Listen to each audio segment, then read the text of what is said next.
Ja, von durch dürft ihr uns mal ein Stück gönnen. Der 22. September ist der Tag von der Witte Schokolade. Kein Mensch weiß so recht wieso. Man, das ist ja pulle cool. Wenn's denn man bloß schmecken bleibt. Fogen war schon sagt, Witte Schokolade ist gar kein echte Schokolade. Man, das ist Tütenkrumm. Als Grundstoff braucht die dunkle just so als die Witte Schokolade auch die Kakaobohnen. In brune Schokolade findet in Kakaomasse, Zucker, Kakaobutter und af und an auch nur Vanille und Lecithin. In witte Schokolade ist kein Kakaomasse zu finden. Man just die sorgt für die düster oder brune Farbe.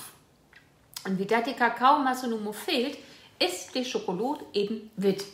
Likas kann ich nicht sagen, witte Schokolade wäre kein echte Schokolade, denn auch da sind Dellen von der Kakaobohnen bin, bloß eben kein düster Kakaomasse, man bloß Kakaobutter.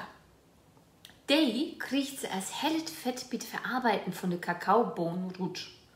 Und die Kakaobohnen wird nur die Samen rutsch löst, schält, röst und mohlt, denn war das Ganze hitschmuckt und walzt. Dabei kommt ut der Rohmasse fette Rut, der sich als Kakaobutter mit ein Fettpress trennen lässt. Und bei der Kakaomasse, der in die düster Schokolade berufen hat, da nimmt sie ein Teil von der Kakaobohnen und ein Teil Kakaobutter. Man bei der witte Schokolade braucht sie bloß die Kakaobutter. Und just da wat die und ein auch nicht brun, man witt.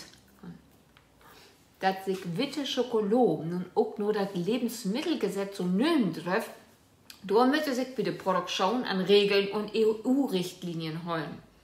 Witte Schokolade muss zum Beispiel mindestens 20% Kakaobutter und mindestens 3,5% Milchfett, 14% Trockenmilch haben.